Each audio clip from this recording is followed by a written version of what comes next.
están? Bienvenidos a Tolerancia Cero. Seguimos en esta serie de tener a todos los precandidatos que van a participar en las primarias legales. Estuvo Beatriz Sánchez la semana pasada, ahora está con nosotros Manuel José Sandón. Gracias por estar acá. Gracias, Manuel por José. Están, ustedes ya los conocen, Mónica Rincón, Daniel Matamala, Fernando Villegas, Catalina Parot, y estamos listos y Mónica Rincón empieza los fuegos. Sí, pues. Buenas noches. ¿Cómo está? Mejor ahora.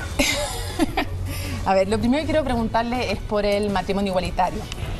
Yo lo he escuchado decir usted que está en contra del matrimonio igualitario porque entiende que es solo el matrimonio entre un hombre y una mujer. Me gustaría saber por qué un contrato, entiendo en el ámbito religioso, por qué un contrato civil debe ser definido solo entre un hombre y una mujer. A ver, primero, yo he llegado a la convicción que es lo que yo creo. El matrimonio, en el fondo, es una institución milenaria que siempre buscó una asociación natural para la procreación, aunque puedas no tener hijos, pero ese es el inicio.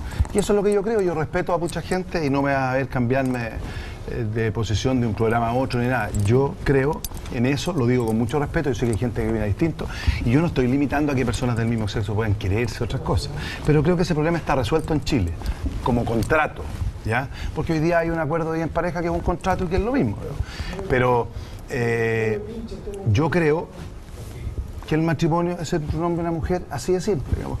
Tengo una convicción profunda. ¿Basada en? Yo diría que en la naturaleza humana, en el respeto de milenaria costumbre. Ahora, las costumbres se cambian y usted fundamentaba en que el matrimonio tiene como objetivo entre un hombre y una mujer la procreación. ¿Qué pasaría entonces, por ejemplo, con aquellas parejas que saben que son infértiles y que saben que no van a poder tener hijos? Entonces, ¿ellos no debieran casarse? No, eso no es, Mónica, no caricaturices lo que yo dije, porque lo que te estoy diciendo es otra cosa. Es uno no puede siempre quedarse en las cosas, en las minorías o en los casos mínimos. Si en el fondo esto es una institución que tiene miles de años, que no la inventé yo, y que en el fondo claramente matrimonio habla de maternidad, ¿está claro? Y en el fondo, no porque una persona no pueda no tener matrimonio, pero en general, en el 99.9%, ese es el espíritu. Y es lo que yo creo que es parte de la naturaleza humana. Pero ojo, yo no estoy atentando contra lo que otras personas puedan creer. Yo lo único que pido es que me respeten lo que yo creo nomás. Y tengo la convicción, así de claro. Pero cuando no se le da la posibilidad a otras personas de casarse, a dos hombres o a dos mujeres, efectivamente sí se está atentando contra lo que otras personas creen. Bueno, eso lo verá la mayoría del país, pues para eso están los legisladores, para eso está la democracia y sabrán, yo si soy presidente voy a respetar esas leyes. Pero si tú me preguntas a mí, porque la pregunta me la está haciendo a mí, sí, lógico. Ya, yo te estoy diciendo que no creo en eso. Usted mencionó el acuerdo de vida en pareja, ¿cierto? Yo quisiera preguntarle ahí por el tema de la coherencia. Porque usted en campaña prometió votar a favor del acuerdo de vida en pareja. Pero para homosexuales. No. No para... A ver, luego, yo sé lo que he dicho. Luego dijo que el 2013, luego cuando votó, dijo que para nadie estaba de acuerdo con el acuerdo de vida en pareja. Así. Cuando votó, yo en campaña dije que estaba de acuerdo con que se deberían reconocer los derechos de las personas homosexuales y que podría existir un acuerdo de vida en pareja para esas personas. También dije que creía, en campaña dije que creía que era la solución para las personas heterosexuales. Conviviente. Sí. Pero después de reflexionar, después de pensar y de conversar con mucha gente, me di cuenta de que estaba equivocado y que un ABP no tenía ningún sentido y por eso voté en contra. Y luego, meses después de haber votado en contra y de haber prometido en campaña votar a favor, dijo, pese a oponerme en una primera instancia a aprobar la unión civil para parejas homosexuales, el tiempo me ha demostrado por un tema de dignidad de las personas que la regulación de una ABP es absolutamente necesario. Primero promete votar a favor, después vota en contra y luego se equivoca. Perdóname, pero aquí... Son sus palabras. No, sí, son mis palabras, por supuesto, pero aquí hay una cosa que léela de nuevo. He reflexionado. Yo planteé, primero, porque como alcalde me tocó vivirlo muchas veces, que hay gente que llevaba conviviendo muchos años, y esto podía ser una solución, ¿ok?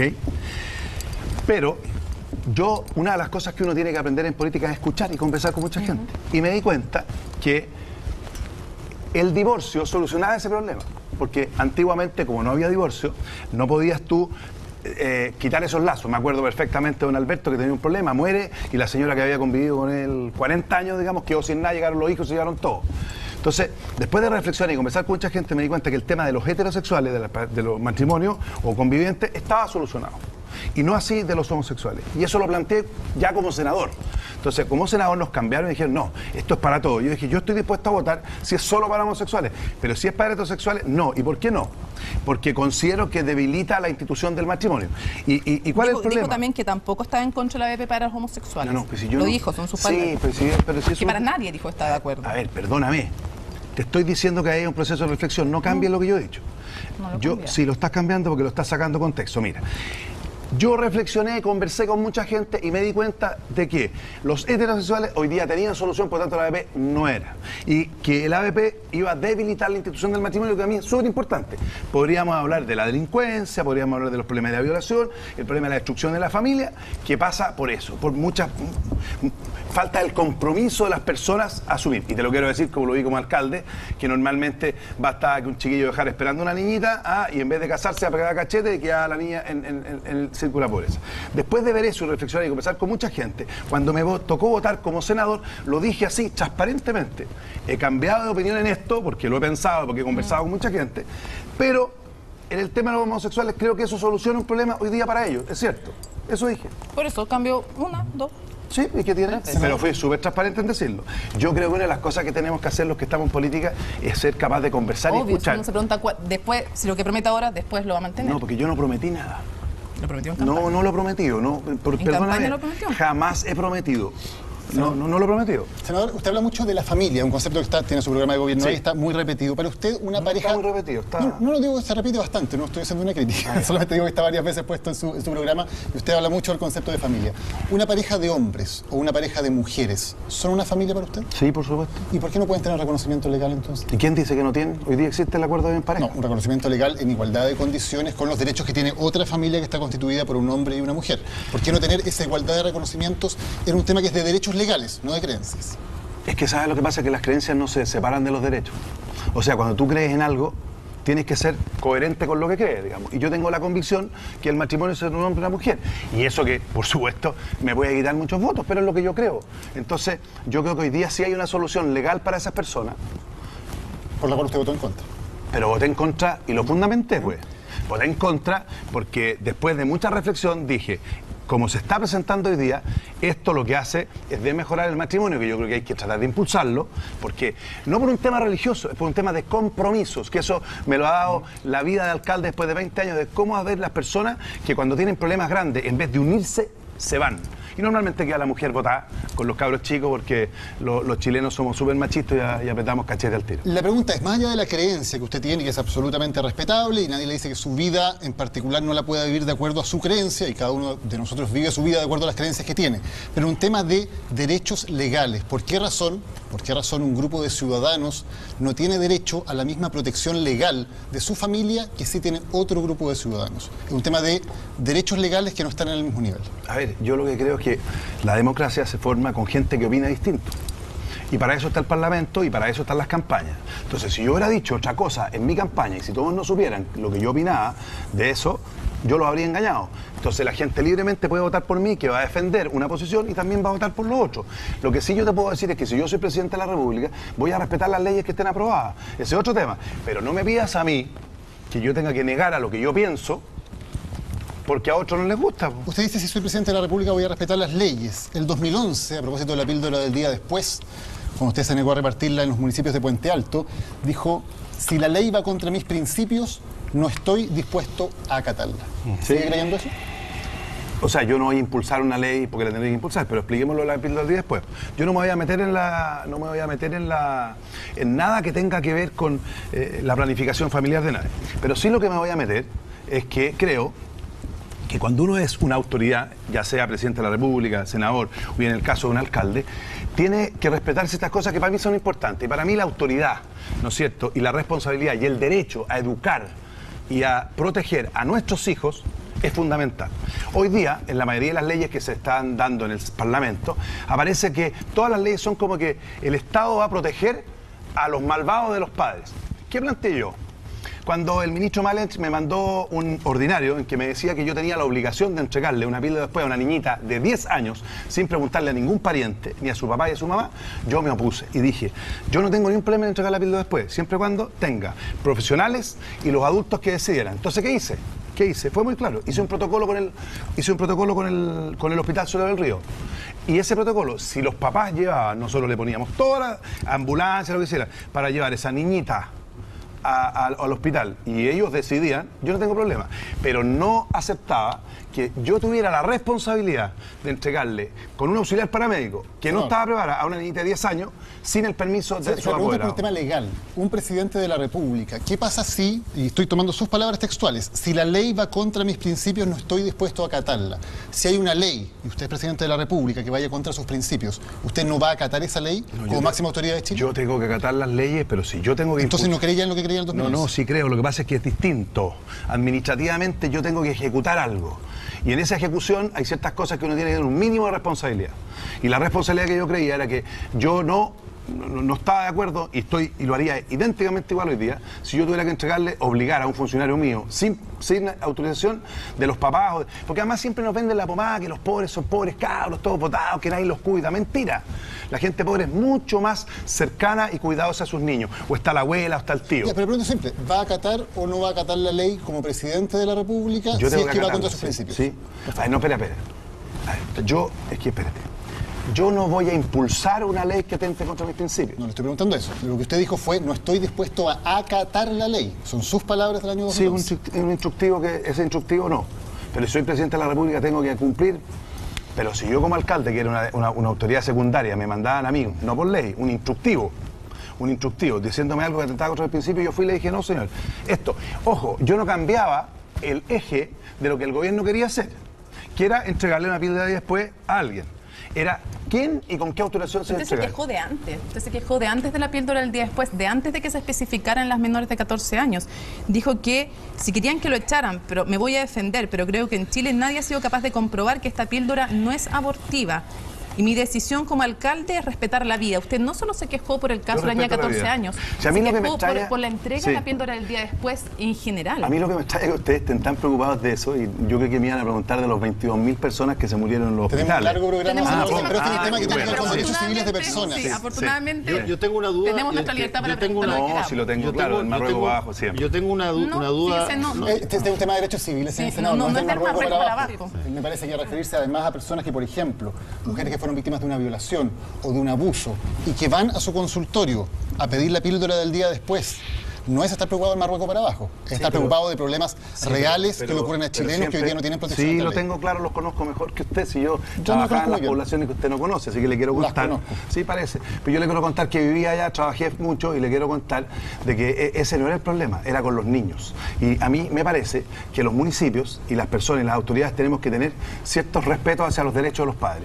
Y eso el Estado no tiene derecho a hacerlo. Porque yo escuché hace poquito tiempo atrás una señora que dijo que el Estado le había quitado a su niñita porque ella no podía mantenerla y se la entregaron en un cajón. Ahí hay una responsabilidad. Absolutamente, en todo caso la qué BP bueno. tampoco es en Marruecos para abajo, yo tengo tema de una principio. duda, Manuel José, respecto a una frase que dijiste. Yo creo que las creencias de uno son sujetos de derechos, tienen que transformarse en los deberes y los derechos. ¿Qué tanto las creencias tuyas te han hecho equivocarte brutalmente? Yo me acuerdo cuando tú atacaste, pero ferozmente, a Juan Carlos Cruz, a Jimmy Hamilton, por el caso Caradima. Dijiste que esto era una cosa entre maracos, cito. Eso no es por creencia, pues. Perdón. No es por es creencia. que ahí va a venir mi pregunta. Eso no es creencia. Dijiste que estas cosas, no creías que Caradima hubiese hecho nada de eso. Mi pregunta es, ¿qué tanto tu fe religiosa hace de que una cosa que está evidenciada en las leyes, en los juzgados, con incluso ¿Estás hablando de Caradima? Sí, de Caradima, incluso evidenciado por una sentencia vaticana, a ti te hace decir que eso tú no lo crees y tú culpas a las personas que dicen que son víctimas? Sería súper importante que aclarara en frente a las cámaras que esto fue 3 días después de lo que pasó. No había ninguna certificación, ningún juicio. Yo a los 3 días pedí disculpas públicas cuando me había equivocado. Y te voy a decir una cosa. Y lo quiero ejemplificar con un ejemplo que me pasó como alcalde. Resulta que hubo un tema muy grave de los rojos, que era en una villa chica, en el cual hubo un asesinato de un niño. Y además el otro quedó con la cabeza reventada porque le pegaron con un martillo, un combo que se llama. ¿Okay? Cuando llega la policía y sacan al papá y todo esto, casi linchan a los carabineros, los vecinos.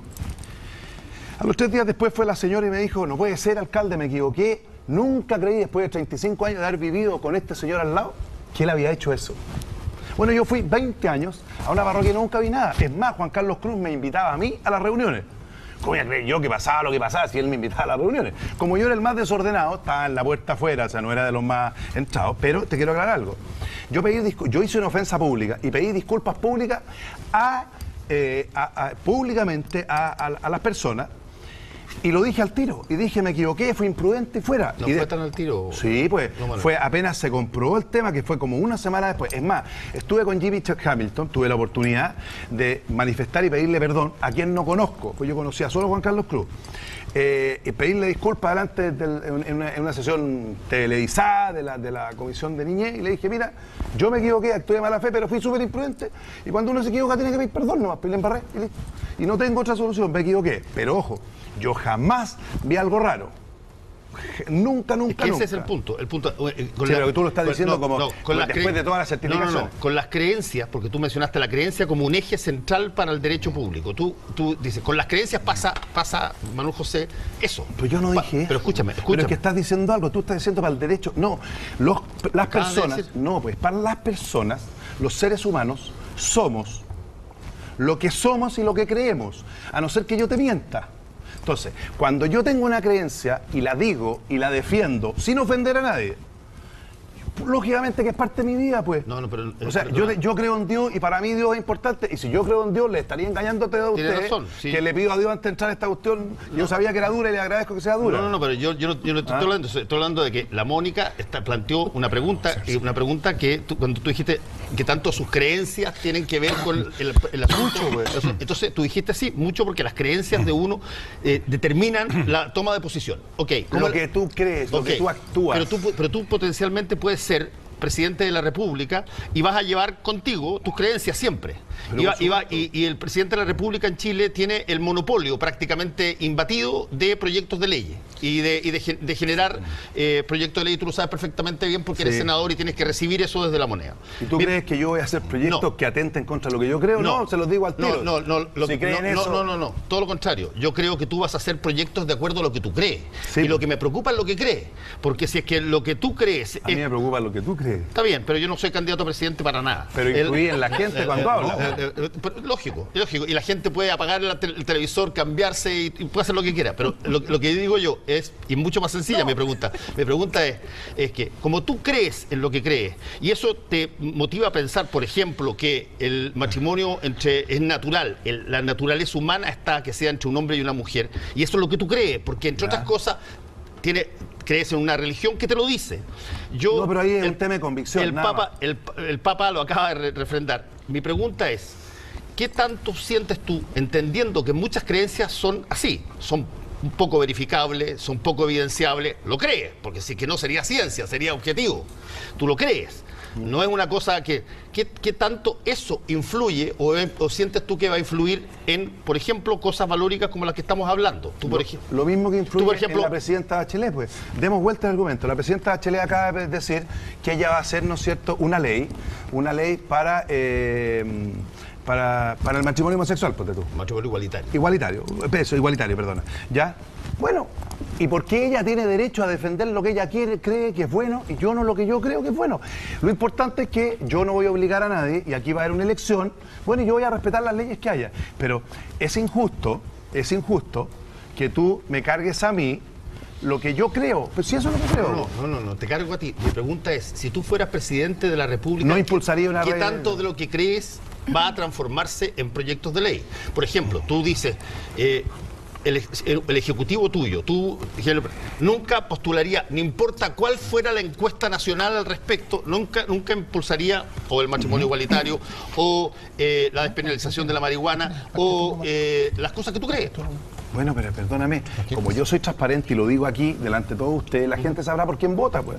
Pero desgraciadamente la gente tiene problemas mucho más graves hoy día, y nosotros a veces nos quedamos en esas cosas, que son importantes, está bien, pero no son la base. A mí me gustaría, ¿no es cierto?, que nosotros fuéramos capaces de enfrentar el futuro, ¿no es cierto?, de una forma distinta, que fuéramos, ¿no es cierto?, capaces de enfrentar cómo vamos a desarrollar este país, cómo vamos a ser mucho más justo, mucho más solidario, cómo vamos a evitar los abusos que hay en otros sentidos. Sí, es que entonces la gracia de la política... Sí, una de las ventajas de este programa, Manuel José, es que tenemos todo el tiempo del mundo, casi todo el tiempo del mundo. Y por eso que vamos a tocar muchos de esos temas, y la Cata Parot está pidiendo la palabra. Sí, yo quería llevarte a otro tema, a menos que haya alguien que quiera profundizar en esto. Mira, yo lo que quería llevarte a otro tema, porque dentro del programa, senador, usted ha dicho que es partidario de la gratuidad universal. Y hemos visto también que en la cuenta pública la presidenta ha dicho que ella quiere que el 2018 se avance hacia el 60% de los más vulnerables en gratuidad universal.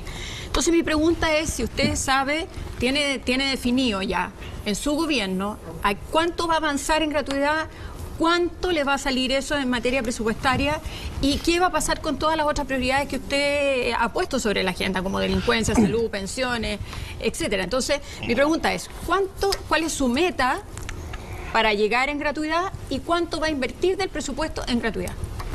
A ver, mira, primero yo creo que el tema de la gratuidad es un tema súper importante, porque hoy día nosotros tenemos un país súper segregado y es súper fácil hablar cuando nosotros podemos pagar, ¿no es cierto?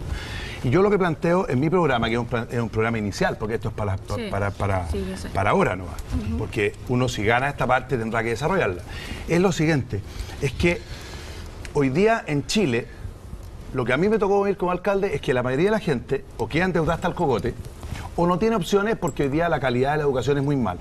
Entonces yo planteo lo siguiente, yo creo que el ideal de un país, a mi juicio, de una opinión muy personal, que podamos tener, y esto nos podemos dar 20, 30 años, no tengo idea, hoy día no tenemos ninguna posibilidad, pero por lo menos los que entren a la universidad no pase lo que nos pasaba, que las personas quedan endeudadas hasta el cogote, de que resulta que las universidades son una pantalla para hacerse rico, porque eso es, para hacerse rico, y de alguna manera priorizar. A mí lo que me gustaría... Pero ¿cuál es, por ejemplo, la meta que usted se pone? Por ejemplo, vamos a cumplir el 60% que dijo la presidenta Bachelet. ¿Cuántos de los recursos? Porque usted va a recibir un país que tiene muy pocos recursos para destinar a su propia agenda. Usted sabe, creo que son 1.212 millones, mira, 1.513 millones que va a tener usted para poder disponer. Mira, entonces, ¿cómo lo va a hacer? Este es un tema absolutamente conceptual. Nosotros en la segunda etapa vamos a desarrollar esto, pero es muy sencillo. Mira, primero, ¿cuál es el ideal? El ideal es que ojalá en Chile ninguna persona se quede fuera de las universidades, ¿no es cierto? Por falta de recursos. Por falta de recursos. Segundo, usted sabe perfectamente que las universidades sin fines de lucro están llenas de lucro y que lo hacían sobre la base del arriendo, ¿no es cierto? Sí. O sea, siempre de alguna manera hemos engañado el sistema.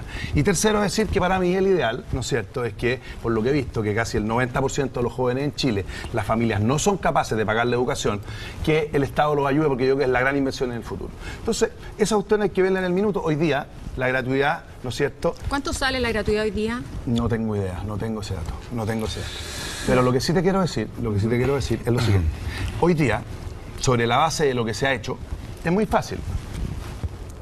Estudian los que tenemos más plata, los que podemos, y el resto queda endeudado hasta el cogote. Porque eso es lo que pasa.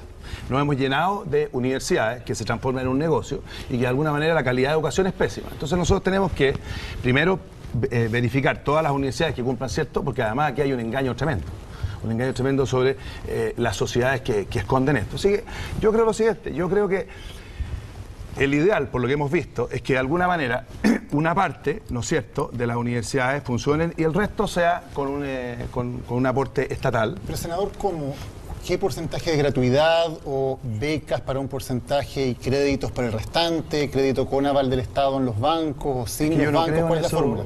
La fórmula es súper simple. ¿Cuál? A ver, mira, yo creo lo siguiente. Yo creo que la universidad ¿no es cierto? Los porcentajes que movemos hoy día con lo que tú me planteas, está bien. El segundo puede... ¿Cuánto? ¿Lo que tenemos ahora es 50%? No sé. ¿O lo que está comprometido para el próximo año es 60%? Sí, ¿O lo que había comprometido el gobierno 70%? Sí, lo que pasa es que una cosa es lo que compromete, uno lo que ¿Cuánto se compromete usted? No, yo no me comprometo a nada. ¿Ya? Yo no tengo ningún compromiso. Yo lo único que me comprometo es de que esto hay que estudiarlo a largo plazo y que hay que buscar la fórmula de que la gente no quede endeudada hasta el cogote y que tengan acceso a estudiar, como es lo que ¿Pero vi. de aquí a cuándo va a tener una propuesta Pero tú usted? ¿De aquí a dijiste las que primarias? estabas a favor de la gratuidad. Sí, por universal supuesto, y sí, por pues. ley, sí. Pero hoy día no hay ninguna posibilidad de eso. Hoy día los números no dan. No, pero para eso para eso una persona presenta un programa, hace una campaña y quiere ser presidente, para que cuando yo llegue a ser presidente voy a implementar aquello en lo que creo. Volvemos al punto, en este caso la gratuidad universal, por lo tanto, Sí, este es pero- mi programa y ahí pongo la cuestión. Sí, ¿Cuánto de eso para ti vale? Yo te encuentro toda la razón porque estoy de acuerdo. En la gratuidad universal, otros no, pero creo que es súper interesante que la gente sepa, si que tú has dicho que crees en la gratuidad universal, Sí, pero ¿cómo claro. la quieres implementar? Pero sí, mire, sí, es muy simple. La gratuidad universal se da sobre la base de los recursos que nosotros tengamos, ¿ok? Yo creo que hoy día hay un porcentaje. Nosotros tenemos una segunda opción en la gratuidad, que es el famoso crédito, que yo hoy día, ¿qué es lo que pasa? Esto es absolutamente gradual. El ideal para mí es que todos pudiéramos acceder a eso. Lo que yo viví, por lo menos en Puente Alto, es como el otro día llega gente que está endeudada hasta el cogote, con carreras que no tienen ninguna posibilidad de pagar y que deben más que lo que es la casa de sus padres. Yo creo que hay cierta responsabilidad que podemos nosotros asumir. Hoy día no tenemos ninguna posibilidad. Depende de lo que se desarrolle el país y eso hay que irlo viendo. Lo primero que hay que hacer es reestructurar y revisar. Hoy día la presidenta plantea, ¿no es cierto? La gratuidad creo que es para, no sé si el... Hoy día el 50%. 50%. El próximo año supone, o sea, Yo supone no- que en este gobierno se va a llegar al 60%. Me gustaría saber si usted Yo no creo que le sea- puede comprometer a la gente. Yo o no voy a comprometer que- ni un punto más mientras no seamos Por eso, capaces. pero no se va a retroceder de lo que ya hay. No, yo creo que no. ¿Y el resto qué? ¿Crédito canal del Estado? Yo creo que más que, o sea, primero hoy día tenemos el, ¿cómo se llama? El CAE. El CAE, ya, que quedan endeudados todos hasta el cogote con un tremendo interés. Eso hay que eliminarlo. Yo creo que el ¿Y Estado, con pasa con qué? con un crédito sin interés, que de alguna manera el Estado pueda subvencionar de tal forma que en un par de años se pueda pagar. ¿Y un crédito sin interés para todo el resto de los estudiantes? Para ¿Que la no entran en capacidad que gratuidad? tenga, sí. ¿Y cuánto sí. cuesta eso? No lo tengo claro. ¿Y No, atingente al ingreso, pagado por cuántos años? No, ¿Hasta no, cuántos años van a estar pagando? ¿Un porcentaje de su ingreso? Nosotros tenemos una propuesta que estamos desarrollando, porque nosotros hoy día estamos en una primaria. El tema conceptual es el que a mí me interesa. Pero cuando la gente vaya a votar en la primaria, ¿va a estar lista su propuesta todavía, no? No, la mía es conceptual, absolutamente conceptual. La primaria es conceptual. Y una porque aquí pregunta, aquí hay mucho que priorizar. Porque una de las cosas que hay que hacer es que hay muchas universidades que no deberían ser universidades y hay que estudiar el tema. Yo lo que sí que te puedo decir en la práctica, hay mucha gente que está endeudada hasta el cogote hoy día con carreras que no encuentran trabajo. Entonces, ¿qué es lo que hay que hacer? Lo que hay que ver es cuál es la realidad. Yo no retrocedería en el tema de la gratuidad. Y el ideal en el futuro que ojalá fuera así. Hoy día no tenemos ninguna posibilidad. Pero sí, claro, es que tenemos que transparentar lo que estamos haciendo. Y a nivel conceptual, usted ha dicho en su programa que, bueno, se ha diferenciado Sebastián Piñera porque ha dicho que para usted la educación no es un bien de consumo, sino que es un derecho. Dice también en su programa que le parece bien que se prohíba el lucro en la educación superior. Quiero saber si también le parece que habría que prohibir el lucro en la educación privada del colegio. No, ¿por qué no? No, lo estoy preguntando, quiero saber si le parece... ¿Por qué lo que le parece malo respecto a la educación superior no le parece malo respecto de la educación básica y media? Porque en la básica y media nosotros podríamos perfectamente, la gente tiene opción de ir a colegios públicos, particular subvencionados. O sea, ¿la subvencionada debería volver a permitirse el lucro? Yo la eliminación del lucro en la particular subvencionada creo que fue un error, pero ya está hecho. O sea, yo te lo pondría de nuevo. No lo pondría de nuevo, yo creo que ya está consolidado, hay todo un tema de competencia, pero claramente el tema de las universidades es distinto. Fernando Villegas. ¿Cómo está? Buenas noches. Hola. ¿Qué le parece que pasemos de los temas valóricos a los temas calóricos? Del Marruecos para arriba, eso sí. Y me refiero a los temas que son los que están en el hervor en este momento en la sociedad chilena. Los temas valóricos estaban en el hervor hace 10 años atrás o algo así, y más o menos se han ido resolviendo o están a medio camino de resolverse, como este tema del matrimonio igualitario. Usted es un hombre de creencia, usted es un hombre de convicciones, y es un hombre que ha sido capaz, como usted mismo ha contado, de reconocer cuando se ha equivocado o cuando ha metido las patas, digamos. Muchas veces. Exacto, todos nosotros. Entonces, yo le quiero preguntar sobre este tema de la educación que gira eternamente en esta misma mesa alrededor de la cuestión de las plata, que si el 60, que si el 50, que si el lucro es bueno o es malo, plata para allá, plata para acá. Y a mí me produce una especie de pánico porque cuando uno mira a los muchachos de hoy en día, cuando uno recuerda a los que conoció más de joven, cuando era niño uno mismo, cuando uno ve la experiencia de otras naciones, las naciones que realmente han crecido, uno ve ahí que la cuestión fundamental, que es la primera que se discute y se resuelve y se discute duramente, porque es un tema duro a veces, es la calidad. Y la calidad significa definir cuestiones básicas tan importantes como por ejemplo hacen en China. ¿Sabes tú cómo resuelven allá quienes entran a las universidades en China? Y supongo que es una superpotencia, ¿no? En China, todos los estudiantes que pretenden entrar a la universidad hacen una prueba de coeficiente intelectual, no sé cómo se llamará allá. Y con eso dicen, usted puede entrar a esta universidad, a esta carrera, y usted a esta otra, porque si no, la sociedad va a perder plata con usted porque no le da el mate. A este sí, así que además lo vamos a enviar a estudiar un doctorado a Harvard, qué sé yo. Brutal y efectivo. En Singapur, la isla esta tan rica, no sé si sea exactamente el mismo sistema, pero también es muy exigente. Ellos tienen el concepto de que la educación consiste en sacarle la cresta a los cabros para que den lo mejor de sí. Les dan duro. No piensan que la educación sea una cosa de pasarla bien, que los chiquillos se diviertan, que estén contentos, que sean amigos de los profesores. No, están pensando que los muchachos tienen que transpirar la gota gorda, un poco como era hace 40 años cuando yo estaba en el colegio, y el que no jodió, o repite curso, o va para marzo, simplemente se tiene que cambiar de colegio. Bueno, todo eso puede parecer ahora, hoy en día, donde impera una atmósfera muy sentimental, muy brutal, pero es efectivo, es eficaz. Y eso es lo que finalmente interesa en las políticas públicas, la eficacia, creo yo. Pero quiero conocer su convicción sobre esta materia, porque usted, precisamente, al haber sido alcalde de una comuna más bien pobre, ¿no?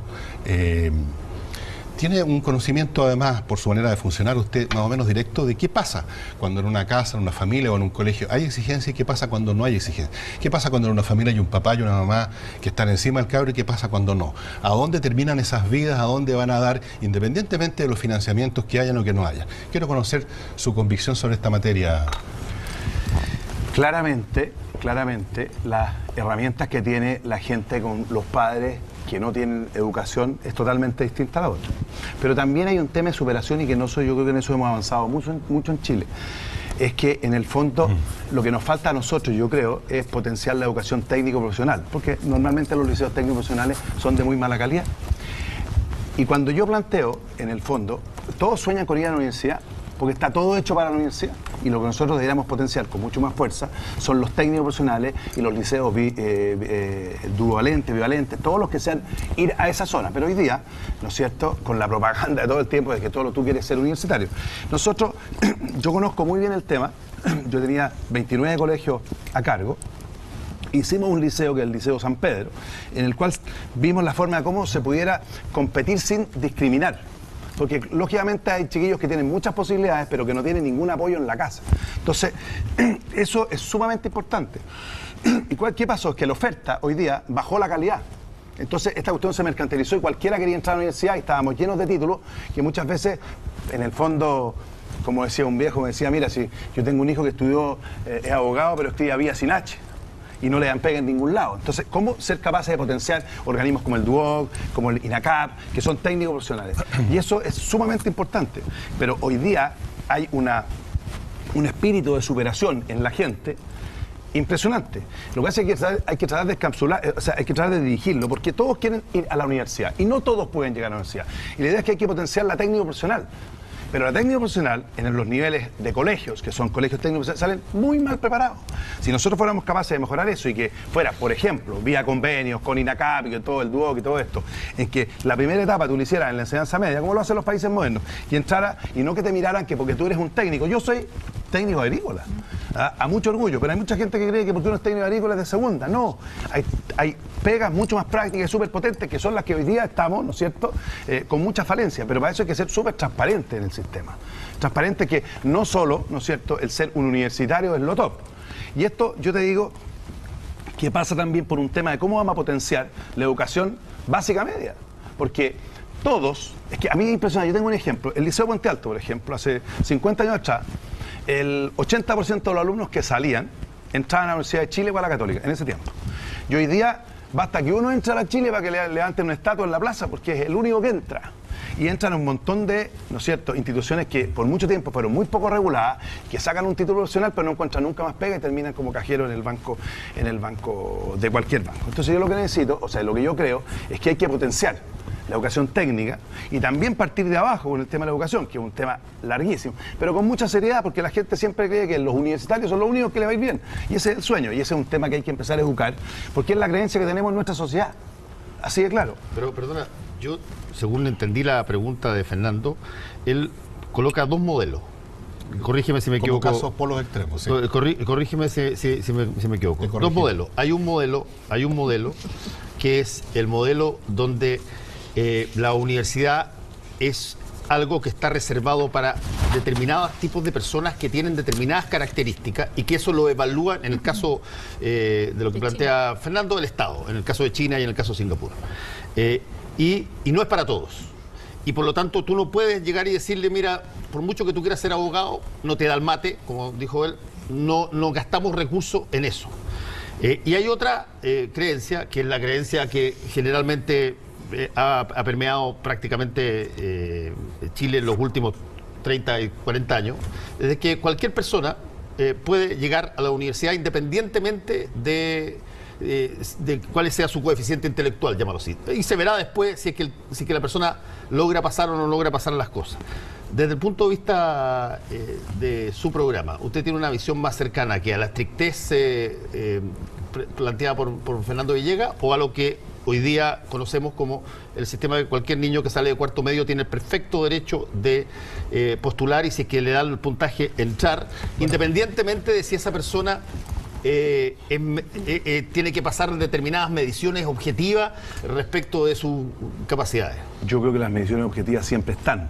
Lo que pasa es que tenemos que ser capaces de potenciar, cosa que no se ha potenciado en Chile, es la técnica profesional. O sea, hoy día la gente cree que ser un técnico es ser de segunda categoría y eso no es así en los países desarrollados. La pregunta por eso mismo que te estoy diciendo, sí, nosotros deberíamos ser capaces de potenciar las dos.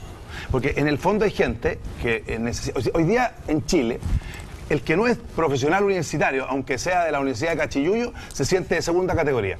Yo sería de segunda categoría porque yo soy técnico agrícola de INACAP, a mucho orgullo. A lo mejor porque yo tenía contacto, yo podía ser de arriba. Eso es verdad. Pero si nosotros fuéramos capaces, en el tema que va a ser muy importante, que va a ser el desarrollo agrícola chileno futuro, porque nosotros tenemos que realmente transformarnos en una potencia agroalimentaria, los técnicos agrícolas pueden ser más potentes que los agrónomos. Es distinto, pero hay que mostrar un mercado y también hay que revalidar eso de alguna forma, y eso hoy día en la sociedad no se ve, y no se ve, y es cosa de ver las políticas que todo va a la universidad. Entonces tú sueñas con ir a la universidad, porque creo que hay dos instituciones que son las que entran en el tema de la gratuidad. Entonces, de alguna manera, si somos capaces de poner esas reglas y empezar a demostrar lo que hacen todos los países desarrollados, pues, si el área técnica es súper potente, pero en Chile es mal vista. ¿Y por qué es mal vista? Porque todos sueñan con ir a la universidad. Me gustaría, como dijéramos, matizar un poco el punto como me presenta Fernando, y que aparezco yo aquí poco menos que como un jerarca de las SS, digamos, poniendo restricciones espantosas. El tema no es si quién tiene derecho o no tiene derecho a entrar a una universidad o a postular o a pretender entrar a estudiar cualquier cosa. El tema es que cuando hay políticas públicas, y sobre todo en una nación que no es rica y que no puede darse el lujo de gastar la plata de cualquier manera, hay que privilegiar algunas cosas. Yo creo que cualquiera tiene todo el derecho del mundo a estudiar física nuclear si cree que le dan los talentos. Pero si yo quiero estudiar física nuclear y no me dan los talentos, tengo que intentar hacerlo por mi cuenta y no esperar que además el Estado me financie a sabiendas de que no va a ser plata perdida. A mí me parece que será muy duro, pero es la forma como funcionan países bastante más desarrollados que Chile, y no será por maldad o porque son reaccionarios, simplemente es una cuestión elemental, que los recursos se tienen que colocar ahí donde van a dar alguna rentabilidad. Porque aquí estamos hablando de recursos públicos, no estamos hablando de los derechos privados de las personas a estudiar lo que quieran. Por supuesto, la gente con plata puede mandar a sus chiquillos a estudiar lo que se les dé la gana, y eso es lo que hacen. Y los chiquillos, algunos de ellos salen bien y otros dan bote y se convierten en unos pobres y tristes fracasados que dependen de sus papás, o terminan estudiando otra cosa, o terminan trabajando, como dices tú, en un banco, cualquier cosa. Okay. Pero cuando está involucrado los recursos públicos y hay muchas cosas que privilegiar, yo creo que ahí el concepto entero de la beca sea a priori universal a cualquier evento me parece simplemente una cosa, por muy popular que sea, me parece un error, pero monumental, simplemente. Pero eso en parte, primero yo no creo que la beca tenga que ser así abierta para cualquier persona. No, cuando hablas de universal... No, pero espérate, lo que pasa es que tú lo que tienes que, de alguna manera, ser capaz de dar herramientas a los jóvenes. Y tenemos que reconocer que los que vienen de los liceos y de la educación pública vienen con mucho menos herramientas que a lo mejor de un colegio particular pagado. Y yo creo que nosotros como Estado tenemos que tratar de nivelar la cancha, hacer esfuerzos. Nivelar la cancha para arriba, sí. Por supuesto. Es el punto que estoy haciendo. Sí, pero eso lo puede hacer perfectamente dando la oportunidad a los de abajo también. Entonces, muchos de abajo que a lo mejor no tienen tanta preparación, si nosotros fuéramos capaces con políticas públicas de realmente subirle, perdón la opinión, el pelo a los técnicos. Porque la gente no quiere estudiar técnico porque dice que ese es el de segunda categoría.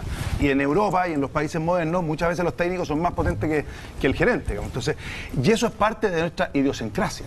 Y yo creo que es muy importante. Entonces, claramente la cancha está súper dispareja porque es cosa de los puntajes. Entonces, la diferencia de los colegios particulares pagados con los públicos es impresionante. Pero se puede nivelar hacia arriba y mostrar una alternativa que también los técnicos pueden ser tan potentes como los otros. Así de claro. Pero mira, eso de los técnicos es un asunto que te compete a ti, en lo particular lo has dicho como 3 o 4 veces porque te toca muy en lo personal y está bien. Reconozco la realidad. No, está bien. Aquí esto no es tanto un tema de platas o de... Lo que yo quiero insistir es que es un tema de cambiar la filosofía con que estamos mirando la educación. Ahora uno habla con los profesores incluso y pareciera que la educación tiene que ser... El establecimiento educacional tiene que ser un lugar donde los chiquillos lo van a pasar bomba, ¿no es cierto? Y los profesores, cuidado con poner muchas pruebas porque entonces llegan inmediatamente los padres y apoderados a retar al profesor y tienen problemas. O sea, yo lo he visto, estuve en una sala de clase una vez y vi al profesor haciéndose el tonto mientras los estudiantes estaban haciendo otras cosas y él estaba escribiendo en el pizarrón. Entonces... Y ese clima tiene que partir, por supuesto, por abajo, por la educación básica, pero no he visto esa concentración en ese aspecto. Y creo que, no lo digo yo, lo han dicho un montón de especialistas en educación, que se debió partir con el tema de la educación básica, la educación primaria, la educación secundaria, y después nos vamos concentrando en la universitaria, porque si no, no tenemos el material humano. Fernando, si no tenemos el material humano ahora. Yo creo que está hecho el punto de la educación... está hecho cuando lo que pasa es que hoy día... ¿Sabes lo que pasa? Que yo creo que en los últimos años en Chile se ha potenciado como la universidad la única opción, ¿ok? Y todos, el que está en la última población de Chile, sueña con ser profesional universitario. Entonces, una de las cosas que hay que revalidar con fuerte es que ser técnico puede ser tan potente como ese, porque las diferencias de los colegios son impresionantes. Entonces, tú tienes toda la razón que hay que partir, porque aquí hay un tema cultural desde abajo, con el nivel de exigencia, etcétera. Pero, de alguna manera, la educación preescolar, por ejemplo, es muy, muy importante. Así es. Bueno, y eso es lo que hay que hacer. Y por eso que yo creo que cuando te digo la gratuidad universal en la universidad es un tema que es una cosa mucho más amplia. O sea, yo creo que no es que haya que financiar el 100% de la universidad antes de lo otro, no, pues. Hay que hacer un sistema integral. Hoy día hay cierta gratuidad que le da oportunidad a mucha gente, pero también hay que meter a los técnicos en ciertas áreas, porque es lo único que vale hoy día. Sí. Podemos pasar a otro tema. Me gustaría hablar de relaciones internacionales también. Un presidente de la República, una de sus funciones principales es representar a Chile en el extranjero. En un tema contingente, ¿Chile debe seguir dentro del Acuerdo de París?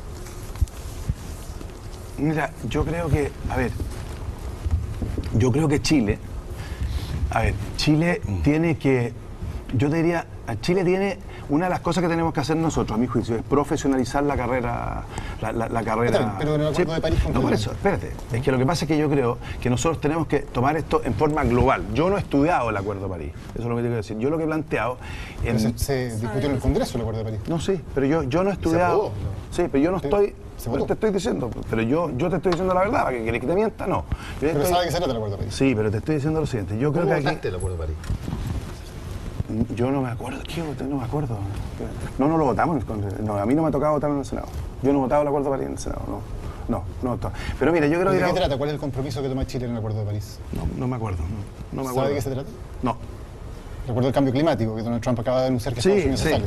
Sí, no lo he visto. No lo he visto. Y en otro tema, internacional, respecto de pero la... espera, hay una cosa que es súper clara.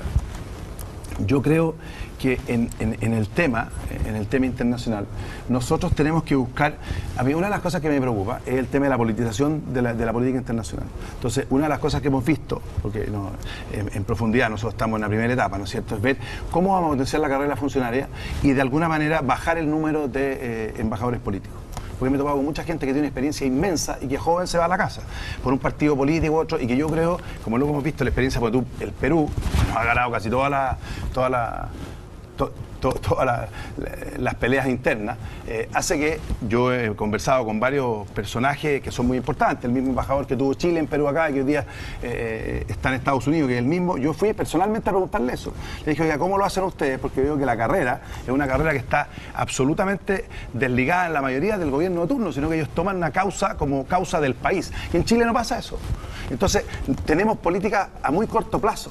O sea, una de las cosas que hay que hacer es profesionalizar y dejar los embajadores de confianza en un número mucho más reducido, y que existe una verdadera carrera de gente que se la juegue por los intereses reales del país. ¿Cuáles son profesionales y cuáles son de confianza? No sé cuáles son, pero hoy día los más importantes son todos de confianza. Pero ¿cómo sabe qué porcentaje quiere dejar entonces si no sabe cuál hay? No, yo no sé, es que yo no soy experto en eso. Yo quiero dirigir procesos. Hay gente de la Cancillería que nos tendrá que ayudar. Yo creo, abuelo pájaro, un 70% de gente de planta sería impecable. Hay ciertas embajadas que para mí son muy estratégicas, pero hay que ver si hay gente o no. Por ejemplo, yo estuve en Estados Unidos y me di cuenta, y fui a verlo, el embajador de Perú. El embajador de Perú hoy día en Estados Unidos es un embajador de carrera. Okay. Embajador de carrera. Y para ellos el embajador de carrera era un tipo que era, para ellos la prioridad es que el embajador de carrera estuviera en Estados Unidos y no fueran designados. A lo mejor para nosotros el de Argentina debería ser más político por las relaciones cercanas, y no. Pero lo que sí es que cuando tú estudias la política internacional de Perú, que ha andado bastante bien en el último tiempo con respecto a la nuestra, la mayoría son todos de carrera, hasta el final. Respecto a la Haya, perdón, que le había dejado. Quiero decirle una cosita chiquita. Te quiero informar que tú votaste a favor de la ratificación del Acuerdo de París en el Senado. Qué buena noticia. Para que lo sepas. Bueno, Pero, no me acordaba. respecto de la Haya, si el Tribunal de la Haya obliga a Chile a sentarse a negociar una salida al mar, ¿qué va a hacer usted? No. Como no se va a sentar, va a desconocer el fallo. No, yo no el fallo, pero yo creo que hay que defender con fuerza nuestra soberanía. Lo entiendo, pero eso es el proceso. Sí. Si dada la sentencia de la Corte Internacional de Justicia de la Haya, a la cual Chile está comprometido, Tenemos que hacerlo, ¿no? lo obliga a sentarse a negociar una salida soberana al mar con Bolivia, ¿se sienta a negociar? No lo había pensado. No sé. La verdad es que no sé cuál es la implicancia legal de no hacerlo, digamos. Eso no la conozco. Esa es la verdad. Pero ¿qué haría? ¿Se retiraría entonces? Pero igual, aunque se retire, esa retirada rige hasta un mira, año después. Es que, a ver, perdóneme una cosa. Si uno es presidente de Chile, tiene equipos. Yo no tengo por qué ser experto en todo. No, pero me imagino que tiene una postura frente a qué va a hacer, porque es un tema que está en la Haya. Sí, la postura es defender al final lo nuestro, lo que la soberanía. Pero otra cosa, yo no soy experto en eso. Por lo tanto, pero si hay un fallo de la Haya, usted como presidente, no solo usted, me imagino que todos los candidatos... Si tenemos que cumplirlo, hay que cumplirlo, pero... O sea, se sienta a negociar, ¿y qué le ofrece a Bolivia? No sé, yo no tendría, yo no. ¿Sabes lo que pasa? Lo siguiente, que yo quiero ser súper claro con ustedes. El presidente de la República tiene que ser una persona, porque normalmente tratan de mostrar que el presidente tiene que saberlas todas. No. Es un tema grueso. No, sí, pues, pero ese tema se estudia en el minuto. Y hay mucha gente que sabe mucho más que uno. O sea, no tiene una postura respecto a uno. O sea, la postura es defender nuestra soberanía hasta el final. ¿Ya? Así de claro. Yo por lo menos recorrí bien la zona, y nosotros hemos tenido una pésima postura internacional, porque en el fondo tenemos a Evo Morales que nos desprestigia en todo el mundo, y nosotros callados acogiendo. Y yo creo que eso hay que estudiarlo. Hay gente muy potente en el Ministerio de Relaciones, pero hay que mirar estas cosas a largo plazo. No son de un presidente o no. Yo creo que hay ciertas cosas. Mira, mi experiencia como alcalde, que es algo mucho menor, pero me fue bien, era cosa grande, es que uno tiene que saber a dónde o cuáles son los objetivos que tienes que lograr, que no siempre se logran. Y tratar de traer a toda la gente más experta. Yo no tengo por qué saber experto en todo lo contrario. Lo importante es ser capaz de traer a la gente que tiene experiencia de los distintos colores políticos para poderle darle salida a eso. Yo no soy experto en eso. ¿Por qué no facilitamos el trabajo de esta mesa y nos dices así a priori cuáles son las cosas que tú sabes para que las podamos conversar con más detalle? ¿Cómo es eso? Sí, porque varias veces has dicho que de esto no eres experto, que esto no sabes, que no vas a saber. Entonces, para que nos evitemos perder tiempo preguntándote cosas que no sabes, dinos cuáles son las cosas que sabes. Cocinar, puedes preguntarme. Puede ser Ya, una porque burla, una ¿cómo falta de harías el respeto. pollo, cómo harías el pollo marengo, por ejemplo, en ese caso? Porque, perdóname que te lo diga así, en el caso de la pregunta que te hizo Mónica, por ejemplo, yo creo que la respuesta era bastante sencilla. No era necesario ser experto en derecho internacional. El juicio de la Haya no va a ser para negociar una soberanía en el sentido de que tengamos que entregarle de una forma a otra soberanía, sino que la obligación en el fondo es sentarse. Y uno puede negociar ahí eternamente sin entregar absolutamente nada. Es tan simple como eso. No es tan así. Sí, así no es. es tan así. No es tan así. Yo quería llevarte a otro tema, senador, porque usted ha hecho un compromiso de que si llega a ser presidente, en 100 días, me estoy refiriendo al tema de la Araucanía. En el tema de la Araucanía hay una situación sumamente difícil. El Estado de Derecho está muy debilitado, hay personas que están siendo afectadas en sus derechos. Y usted se ha comprometido a que dentro de 100 días va a formar una comisión que va a tener una propuesta que va a resolver el problema de la Araucanía. Este es un tema importantísimo porque es un tema que se arrastra en Chile desde 500 años, o sea, desde que fue descubierto Chile. Entonces, es interesante saber y conocer cuáles son las ideas matrices que a usted lo llevan a afirmar que es posible resolver el problema de la Araucanía en poco tiempo. La segunda pregunta en este Yo no he mismo... hecho nunca eso, pero bueno. Perdón, Te lo explico. dice, ya, eso.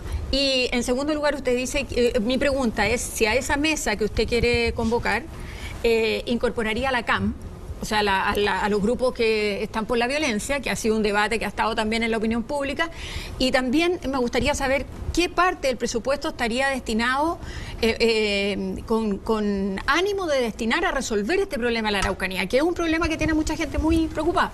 ¿Cuál es su propuesta en materia de la Araucanía? A ver, primero quiero decirle dos cosas. Yo lo que planteo es que aquí hay un tema político súper grave y que nosotros planteamos, primero, que es un tema que no debe depender del intendente, sino que debe depender del presidente de la República y del ministro del Interior, y darse un plazo de 100 días para tener una propuesta. Una propuesta que desde ese minuto que estén todos en la mesa, incluida la CAM, se tiene que estar siempre y cuando deje sus armas y cuestiones, y de tal forma que en 100 días tú tengas una estrategia de trabajo, y no sé cuánto se va a demorar, porque eso yo no soy, es imposible saberlo. Pero que hay algo que dijo usted que es importante, y por eso yo se lo pregunto, porque usted dijo que a los 100 días usted iba a cambiar los balines por balas. Sí, claro. Sí, Entonces... yo creo lo siguiente, pues. Yo creo que si tú das la oportunidad en 100 días que la gente, todos se suban a la mesa y que se ponga un marco claro, que no dependa del intendente de turno y todo, desde ese minuto nadie puede decir que no se tiene que aplicar el Estado de Derecho. Porque resulta que aquí aparece que en el fondo para algunos hay Estado de Derecho, para otros no hay. Yo te digo que el 90% de la gente de origen mapuche no está por la violencia. Pero si hay un grupo que está por la violencia, eres capaz de subirlo. Si ellos no quieren subirse, tendrán que asumir las consecuencias. Pero hoy día lo que tenemos es una cantidad de dispositivos inmensos en la zona, ¿no es cierto? Que además yo creo que la zona es la que tiene que participar en esta resolución, no los que vienen de Santiago. Yo he conversado con Juan de Dios Frente, con Hugo Alcámara, con un montón de gente de allá, y lo único que quieren es sentarse en una mesa, que se fijen ciertas normas que yo diría que más tienen que ponerlas ellos. Uno pone ciertos marcos y decir, a los 100 días esto parte. Y ahí no se acepta la violencia, porque ¿qué pasa hoy día? Hoy día se separa la violencia del conflicto mapuche. Claro, hay lugares, hay mucho terrorismo, y eso es cierto, pero hay toda una causa que lo que podemos hacer a lo mejor es multiplicar el terrorismo. Entonces yo creo que 100 días es un plazo razonable para que el presidente de la República y el ministro del Interior se suban a la mesa con esta gente, más los equipos técnicos, para cerrar un marco. ¿Está de acuerdo con la propuesta de la presidenta que hace ahora, por ejemplo, del reconocimiento de los pueblos a nivel constitucional? ¿Está de acuerdo con fijar, por ejemplo, cuotas de participación parlamentaria? ¿Está de acuerdo con continuar con la política de entrega de tierra? ¿Por dónde iría su lineamiento de trabajo con la Araucanía? Yo creo que lo primero que hay que hacer es tratar de que ellos nos hagan las propuestas que corresponden. Porque mira, ¿qué es lo que ha pasado? Yo conversé con una persona que me dijo, mira, yo tenía un campo, ¿no es cierto? Él fue a la CONADI en el gobierno anterior, que tú fuiste ministro, ¿no es cierto? Le dijeron, mire, ¿saben qué más? Si el señor Pausen te vende, nosotros estamos dispuestos a comprar. Entonces fuimos a preguntar, el señor Pausen, ¿usted nos vende? Y dijiste, no. Y ahí te empecé a quemar los tractores, a dejar la grande hasta que me vendiste. Bueno, eso no funciona hoy día. Entonces, de alguna manera, ese marco hay que darlo y lo tiene que dar la gente de allá, con influencia. Pero yo creo que en 100 días tú perfectamente podrías hacer un plan estratégico en el futuro. Y te voy a decir una cosa, después de esos 100 días no existe la violencia. O sea, yo creo que ahí... ¿Cómo no existe la violencia? O sea, el Estado no va a avalar más violencia. ¿El Estado podría avalar la violencia? Hoy día el Estado se hace los gringos. O sea, cuando tú ves que queman 19 camiones y dicen que no es un acto terrorista, o sea, ahí hay terrorismo hoy día.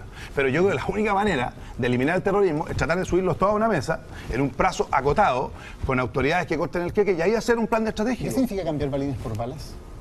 Que llega un minuto en que tú... A ver, hoy día, el destacamento que hay en esa zona es inmenso, pero todos andan con balas de goma y los mismos carabineros dicen, yo no voy a arriesgar mi vida, no tengo nada. Aquí no se trata de agarrarse a balazos, aquí se trata de integrarlo a una mesa, pero después de que se cumplen ciertas normas, bueno, el que quema un camión asumirá las consecuencias. ¿Pero en qué circunstancias donde hoy, por ejemplo, Carabineros usa balines debería usar balas, en su opinión?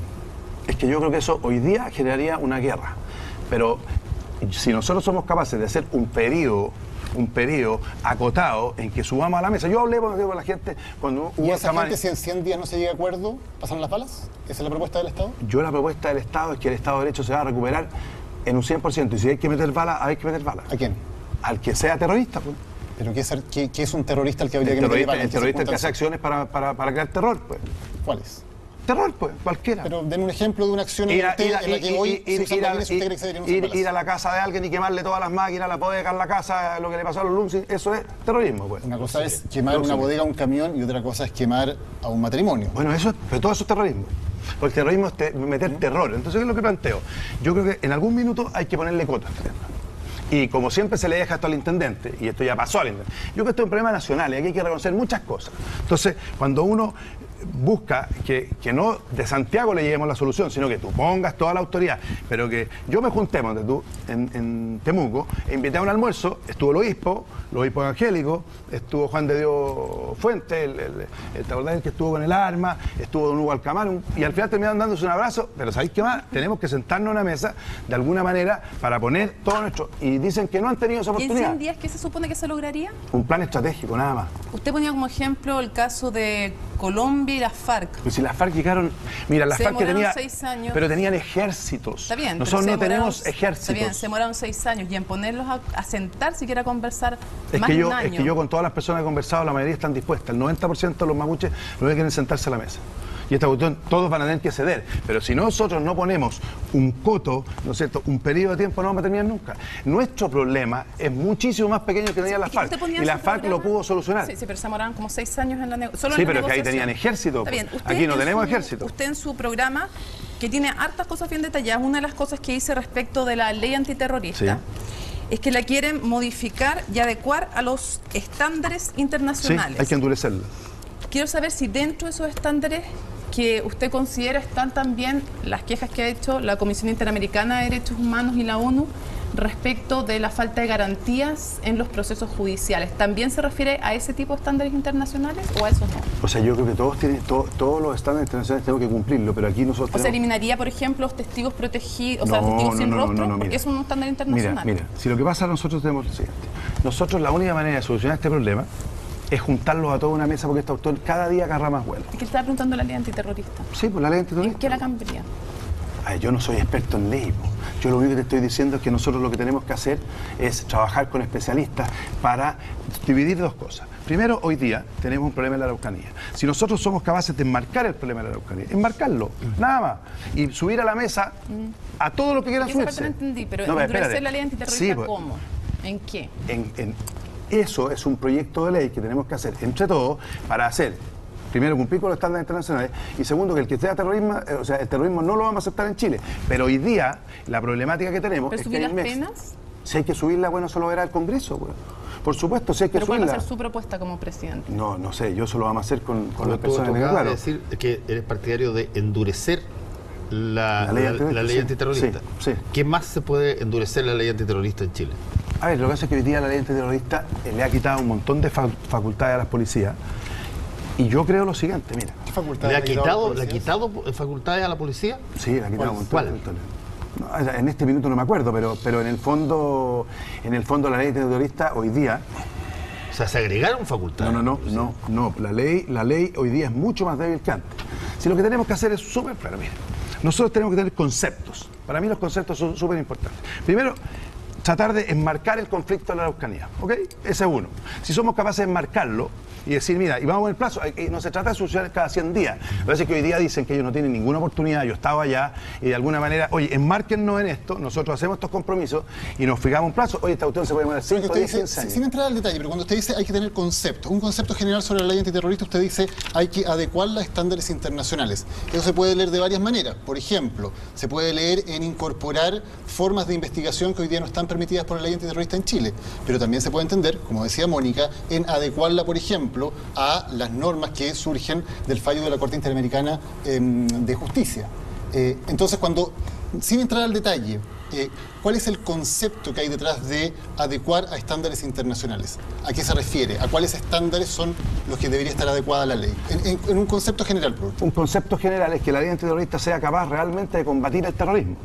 Y en el fondo nosotros tenemos que clarificar, porque hoy día lo que pasa es lo siguiente, se nos mezcla un problema que es milenario, o no sé si milenario, pero tiene 200 años, ¿no es cierto?, en Chile, con personas que quieren reivindicar sus derechos y otros que han usado el terrorismo y que sobre la excusa de sus derechos, ¿no es cierto?, hacen terrorismo. O sea, los que fueron a acabar 19 camiones, eso es terrorismo. Pero, ¿qué es lo que pasa? Hoy día las condiciones son tan malas, porque se ha manejado tan mal el problema, que lo que tenemos que hacer es enmarcar eso. Y si tú lo tienes enmarcado, nadie puede reclamar después si tú endureces o no endureces una ley. Que la adecúe o no, yo no soy especialista ni en terrorismo ni en leyes internacionales, pero el concepto lo tengo claro. Los terroristas, la ley antiterrorista en Chile tiene que funcionar, pero la problemática que tenemos hoy día en la Araucanía es que si nosotros aplicáramos a seca una ley antiterrorista así en general, vamos a crear una guerra civil. Le pregunto algo súper simple entonces. Usted es senador. En este momento en el Congreso se está discutiendo una modificación a la ley antiterrorista. ¿Usted está de acuerdo o no está de acuerdo con esa modificación que es muy concreta y que está en el Congreso? No la he visto. Yo no estoy en la comisión esa. No Oye, sé cuál es. Fernando Villegas. A propósito, fíjate que no tengo ningún interés en defender las acciones de la CAM, por supuesto, pero me gusta, trato de ser lo más objetivo posible hasta donde puedo. Lo que ejerce la CAM en la Araucanía, que no me gusta para nada, es violencia, pero no es terrorismo, porque el terrorismo propiamente tal, hoy día tuvimos un ejemplo en Inglaterra, un elemento esencial del terrorismo no es solo causar pavor en general, sino que causar indiscriminadamente víctimas, como cuando arrojas un camión, al que le toca, ¿no es cierto? Como, o pones una bomba en un lugar público, o entras con una metralleta, como en París, a disparar al azar. Eso no lo han hecho la CAM, objetivamente no han hecho eso, no han matado así indiscriminadamente, no han puesto bomba en ninguna parte, han ejercido violencia y en algún caso han terminado matando a una agente. Eso también son hechos criminales, evidentemente. Pero no es terrorismo, y demos gracias a Dios que no es terrorismo todavía, porque el terrorismo es bastante fácil, cualquier idiota prende una bomba o consigue algo para matar indiscriminadamente. Pero puede terminar en eso, efectivamente, si las cosas no se controlan a tiempo. Yo creo que eso sí está bien. Y no sé si se van a controlar con tu marco que has hecho varias veces ahí en la mesa, porque las negociaciones tienen alguna salida cuando las partes dejan un terreno de negociación, pues si no, no hay negociación. Si una de las partes pide o exige de la otra una cuestión intransable, como lo vemos en Medio Oriente todo el tiempo, en el conflicto entre israelitas y palestinos, cuando una de las partes pide que el otro se vaya de cierto lugar, o que se extinga de ahí poco menos de la faz de la tierra, y el otro pide que no existan como entidad política, eso no puede negociarse. Entonces, el detalle aquí importante no es simplemente hablar de que hay una mesa donde se van a encaramar, porque mesas ha puesto también este gobierno y se han encaramado algunas personas y no ha pasado nada. Lo que uno pediría de ti es que tengas, como te dijo Daniel, un concepto específico de cuál es el territorio donde se puede negociar. Si el día de mañana, por ejemplo, la CAM dice, y vamos a suponer que representa efectivamente a los mapuches, yo creo que no es tan claro eso, pero vamos a suponer que sí, y queremos un territorio autónomo. ¿Cuál sería tu postura si te dicen queremos un territorio autónomo? Autónomo. Tú vas a rechazarlo de plano, a decir sí, pero ¿qué clase de autonomía se trata? Esa es una cosa de detalle que podríamos conocer. O sea, primero, autónomo lo rechazo de plano. Yo lo que estoy planteando es lo siguiente, mire. Autónomo no es soberano, lo estáis... Sí, espera. Autónomo no necesariamente, no necesariamente. Es soberano. Está hablando de que pueden, como en otros países, pueden haber, por ejemplo, qué sé yo, policías internas de la misma etnia, o pueden tener zonas donde si es que entra el Estado chileno, el resto, tiene que hacerlo consensualmente o con... Eso pasa en países bien civilizados, pasa en Nueva Zelanda, pasa en Australia, pasa en Estados Unidos, pasa en Canadá, pero yo entiendo por lo que tú dijiste que estás hablando de autonomía, y la autonomía se pueden circuncidar. Hay mucho grado. Hay mucho grado. Se puede circunscribir. Se puede circunscribir a determinadas materias. Obviamente, y a otras no. Eso es lo que dije.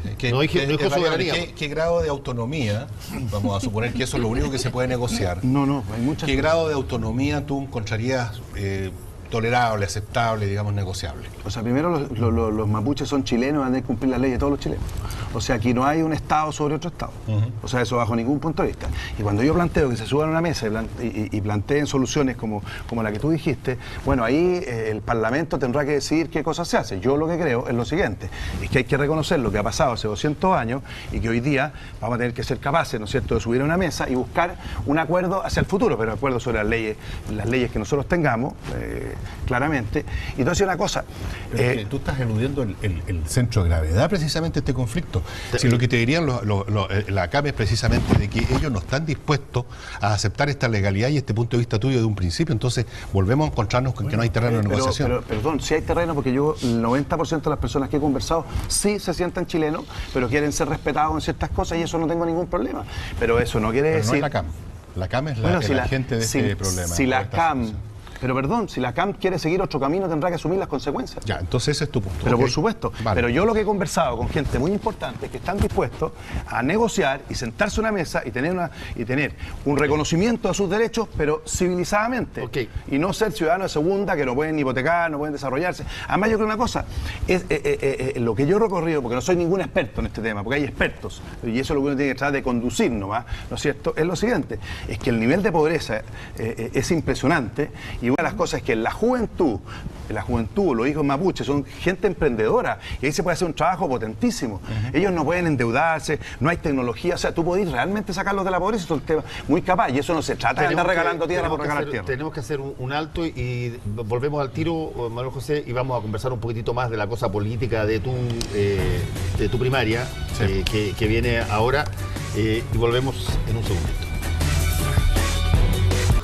Básicas de una primaria es que, y se hace así una primaria, ese es el único objetivo, es un sector quiere consolidar su fuerza detrás de la persona que sale elegida en esa primaria y por lo tanto, si que hay más de un candidato, se hace una votación para que la gente del sector, incluso los independientes que quieran, vayan y salga uno, en el caso de tu coalición, 3, salga uno de 3 y detrás de ese uno, se supone, todos se colocan y dan fuerza. Si no fueras tú el ganador de eso y fuera Sebastián Piñera, me imagino que, para que eso tenga lógica, tú estarías detrás de Sebastián Piñera, votarías por él, pedirías a tu gente que fuera a votar y apoye a quien te ganó. A ver, primero, creer que uno es dueño de los votos de uno es un absurdo. Porque hoy Está día... bien, pero tú entendí lo que estoy diciendo. No, sí, pero por eso mismo que te voy a contestar de la misma forma. A ver, el pensar que uno es dueño de los votos, también espero que cuando venga él le pregunten si él me apoyaría a mí. Yo no me he puesto en ese caso, pero hay dos cosas que son súper importantes. Yo creo lo siguiente, yo creo en la libertad del voto. Creo en la libertad del voto. Y de lo que he visto en el último tiempo, de cosas como se han hecho, en el fondo hay una presión inmensa hacia las personas que están trabajando, que lo llaman por teléfono, una presión tremenda. Yo si no veo un programa, y soy súper transparente porque lo he estado reflexionando, si no veo un programa en que realmente se combata, por ejemplo, la corrupción, la concentración de las riquezas y un montón de cosas que yo he planteado, a lo mejor voy a anular mi voto. Y no voy a llamar a votar a nadie. Pero a mí me gustaría saber qué es lo que va a hacer él, porque a mí siempre me preguntan, y me gustaría saber qué es lo que hacen ellos, porque en el fondo aquí... hay como que se ha dado que aquí ganó una persona y esta cuestión se va a ver el 2 de julio, digamos. Y hay mucha presión impresionante, como llaman a las personas por teléfono, las amenazan, etcétera, y tienen un susto inmenso al poder económico. Y yo creo que el 2 de julio se va a dar una primaria distinta, porque yo estoy tratando de representar una centro-derecha distinta. Así de claro, distinta. Pero perdona, ¿tú crees que la corrupción o los conflictos de interés, esto que tú estás demandando, Sebastián Piñera es parte de eso? O sea, yo espero que cuando venga este programa le pregunten con la misma dureza que me han preguntado a mí, muy bien, si es verdad en qué influía cuando él era presidente de la República, si era uno de los dueños o no de... Colpesca, por ejemplo, cuando hay una ley que se hizo en su gobierno que es absolutamente corrupta, que está comprobada, no lo digo yo, lo dice la justicia. ¿Y qué pasó con eso, digamos? Porque en el fondo aquí se dan ciertas lógicas, y sobre todo en mi sector, de que cuando tú tratas de, teóricamente, decir, mira, estas cosas no me parecen, por ejemplo, la probidad, los negocios, el tráfico de influencia, tú eres, ¿cómo se dice?, fuego amigo, o eres traidor. Me morí de la risa porque él sale diciendo hoy día que él se ha hecho un compromiso de no tocar a las personas que compiten, pero resulta que manda a pegar a los otros. Yo voy entrando al Senado y me topo con un diputado y me dice, ojo, que a la UDI nos toca pegarte esta semana, pero yo no me opuse. Y en la tarde aparece Coloma Chico diciendo que yo soy un... ¿Cómo era lo que dijo? Que yo era un monigote de la izquierda. Ya sabía que me iba a decir eso, porque tenía una orden los días lunes, porque la antigua política, yo fui parte de Renovación Nacional, pues, en una mesa redondita, ya le toca, llega, te toca a ti, esta semana vos le sacáis la cresta a este y al otro, y el candidato no dice ninguna palabra. Cuando usted dice que podría anular el voto, si es que es Sebastián Piñera el que llega finalmente a la primera vuelta. No, si yo lo veo, que en su programa existen cambios profundos, porque hoy día... En ese caso usted anula el voto. Yo no lo apoyo. ¿Por qué va a la primaria entonces? ¿No era más lógico que usted fuera a la primera vuelta a competir con él? Porque como decía Fernando, la lógica de una primaria es un compromiso que me engañaron. De apoyo. ¿Cómo? Porque es un compromiso que me engañaron. Pero como yo cumplo mis compromisos... ¿Cuál fue ese ¿Cuál compromiso? el compromiso que le engañaron? El compromiso fue muy claro. Carlos Larraín y Monquier me dijeron de que si yo iba a la primaria, que yo primero tenía que dar una señal de unidad. Ya, yo no tengo problema, digamos. Claramente yo renuncié al partido porque me iban a aplicar la máquina. Ustedes saben que esta cuestión estaba todo arreglada.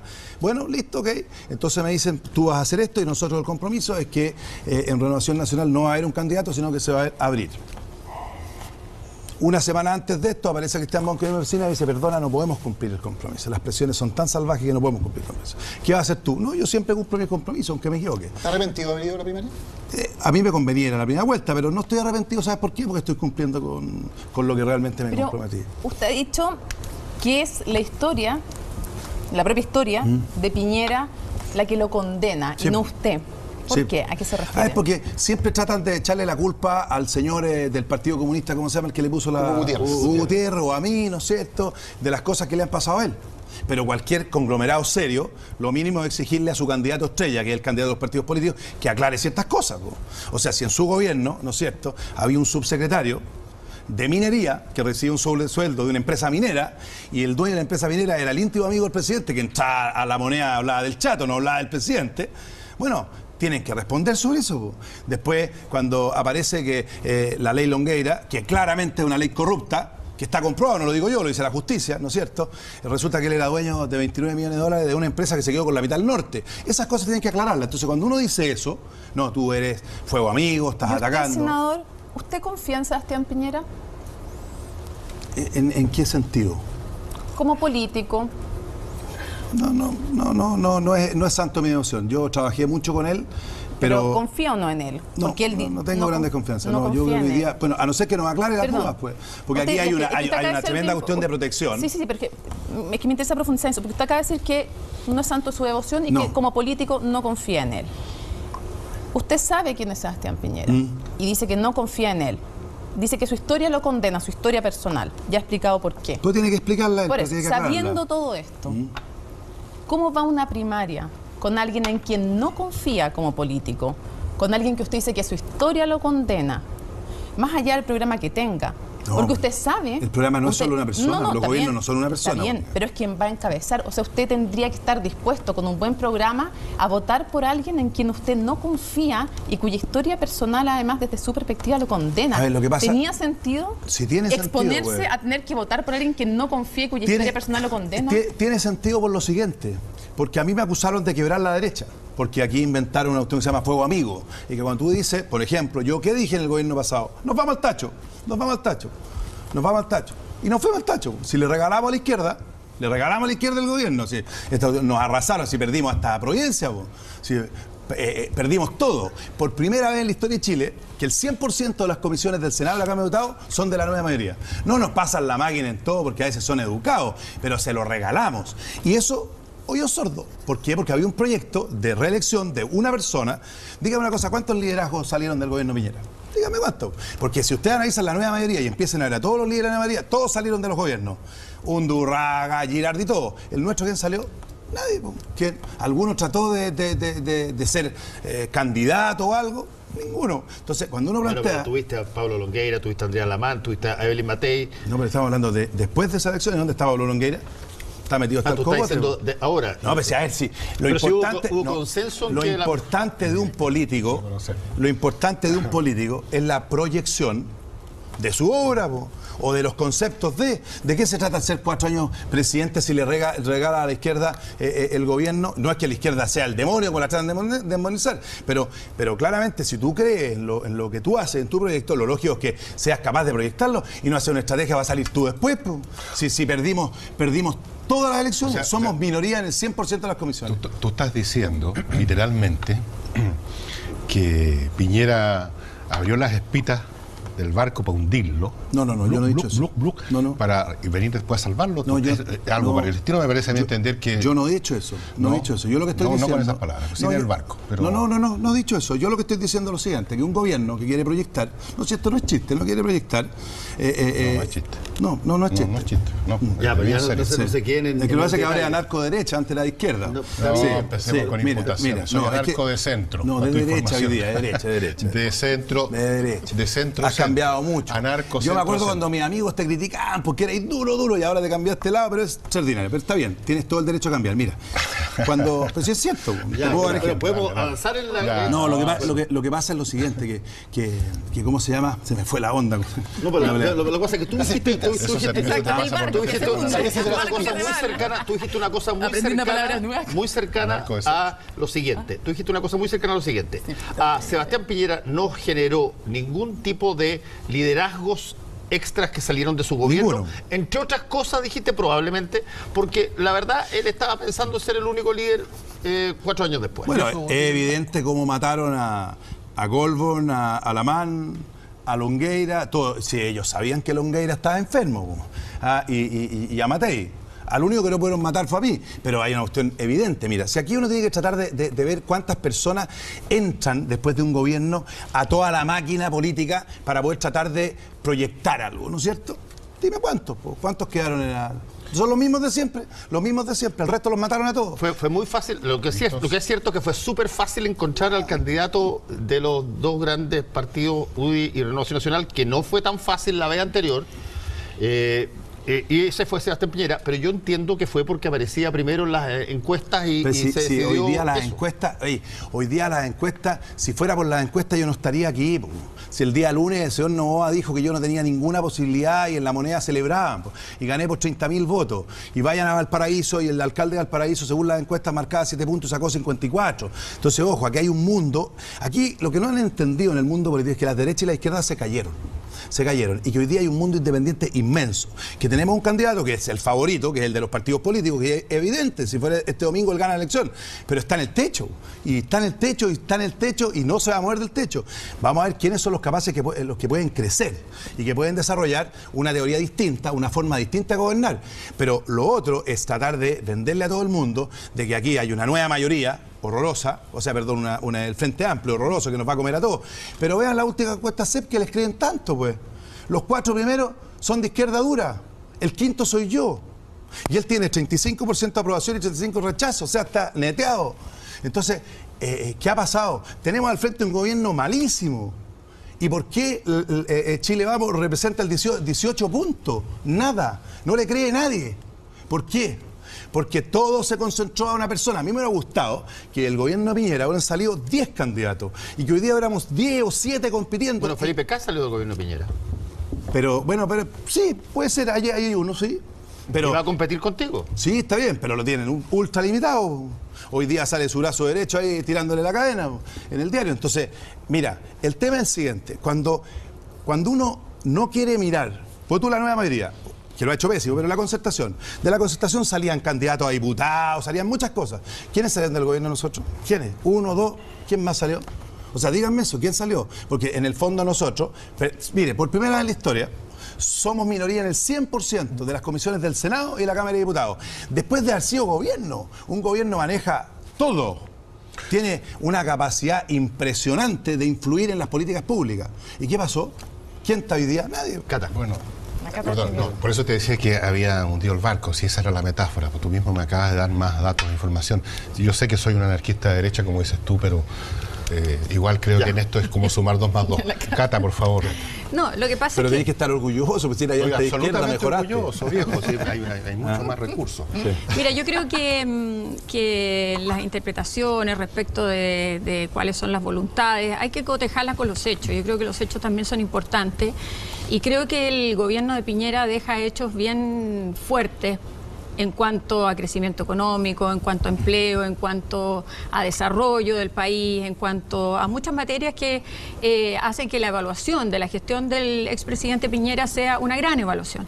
Los factores de por qué se perdió esa elección son múltiples, pero hay una cosa que a mí me llama la atención, Manuel José, y en el fondo es que usted, senador, ha generado campañas que son muy conflictivas hacia su propio sector. O sea, usted trata de diferenciarse, es una estrategia, yo lo entiendo. No, es lo que diferenciarse atacando no solamente a Sebastián Piñera, si aquí también ha caído Felipe Cas. Felipe Cas usted lo trató de penca, dijo que era un penca. A mí me gustaría que me explicara por qué dice usted que Felipe Cas era penca, cuando fue, desde mi punto de vista, un gran ministro. Deme las razones de por qué usted dice que fue un mal ministro. ¿Cuáles son sus razones? Primero quiero decirte, Cata, 2 cosas. Yo dije penca y después me disculpé públicamente, lo dije porque me equivoqué, estaba mal. Puede que yo tenga una opinión distinta. Pero lo que sí es claro es que él después reconoció que en el gobierno de los mejores lo habían sacado porque necesitaban un puesto para Piñera. O sea, un puesto para... Espera. ¿Por qué usted lo repitió en la entrevista pasada? Lo repetí. Dijo, los pencas les digo penca. Lo repetí. ¿Cuáles son las razones para decir que es penca? Lo repetí y dije que había sido una descalificación, que me había equivocado y que me disculpaba, como lo dije públicamente. No es penca, Felipe. No, espera. Es que lo que pasa es que yo, si lo pienso, no debería decirlo porque es una falta de respeto y me equivoqué y pedí perdón y lo pido perdón de nuevo. Pero otra cosa es que usted no me quiera reconocer de que extrañamente en el gobierno de los mejores lo sacaron a Felipe, no sé si era tan bueno, para adecuar un puesto para la BIM por las presiones de la UDI. Eso fue lo que dijo. Entonces, las políticas públicas, ¿dónde estaban? Lógicamente que el gobierno de Piñera fue un buen gobierno. Pero parte importante del gobierno, cuando uno cree en una obra, es proyectarla. Y resulta que cuando le regalas el gobierno a la izquierda, porque se lo regalas, perdiste hasta Providencia, es porque algo malo hiciste. ¿Por qué? Porque estaba hecho todo sobre una lógica de una persona. Entonces, cuando tú me dices... Yo tengo grandes diferencias con Felipe Cas, pero ahora lo han hecho zumbar en la campaña, lo tienen absolutamente acotado. ¿Por qué no quieren debate? ¿Por qué no quieren demostrar? A mí me encantaría, ¿no es cierto?, que tú fueras capaz de demostrar acá, ¿por qué no quieren debatir? ¿Por qué no quieren y por qué dicen que es fuego amigo cuando uno dice que hay cosas que son medias extrañas que él tiene que aclarar? Entonces le echan la culpa a Osandón, le echan culpa a Gutiérrez. Si el problema es su historia, él tiene que decir por qué era dueño de Corpesca o tenía 29 millones de dólares de Corpesca. Sí, ¿dónde? Fideicomiso tuerto, se equivocó, pues. Era un 14% de lo que tenía y el resto lo manejaba. Después aparece en la moneda que el señor de Bancar iba todas las semanas a visita a conocer la moneda. ¡Qué raro! Usted hace poco tiempo aprobó también una ley de fideicomiso. Sí. Una ley de fideicomiso que contemplaba no solamente Pero ciego, no tuerto. No importa si... No, es que el tuerto es engañar a la gente. Bueno, usted aprobó una ley de fideicomiso. En esa ley de fideicomiso se contemplaba que los bienes tuvieran un valor fiscal, que las acciones tuvieran un valor libre y no un valor comercial, y además no se contempló el fideicomiso para las inversiones internacionales. Mi pregunta es, independiente de que hay el presidente Piñera, le pregunto, ¿por qué hicieron esa ley de esa manera? Si hay una mala ley hoy día es la ley de fideicomiso ciego, y esa ley no se aplica solamente al expresidente, se aplica a los ministros, se aplica a los senadores, se aplica a los diputados, se aplica a todos. ¿Por qué pusieron, por ejemplo, que las propiedades tenían que ponerse al valor fiscal? Pues si me parece bien, si ese no es el problema. Pero claro que es un problema, pues. El problema es cuando yo tengo un niño de 8 años y hago una sociedad con él y termina a los 20 sin haber trabajado nunca con 200 millones de dólares. O sea, aquí... Es que, senador, usted sabe que los niños, las personas jurídicas, los niños, los menores de edad se representan a través de sus tutores, de sus curadores, de sus representantes. pero usted eso es mezclando las cosas. No la estoy mezclando, sí. No la estoy mezclando. Porque mis niños son niños, ninguno tiene 200, 300 millones de dólares, ninguno. Es otra cosa. No, sí, pero es que cuando uno quiere evitar pagar impuestos... Mira, yo le escuché al presidente en una charla que dio en Colombia, que dijo que había que eliminar los paraísos fiscales porque eran para eludir impuestos. Bueno, En Ecuador fue. En Ecuador fue. Bueno, perdónenme, si él tiene paraísos fiscales y cada día salen más paraísos fiscales, no debería haber dicho eso.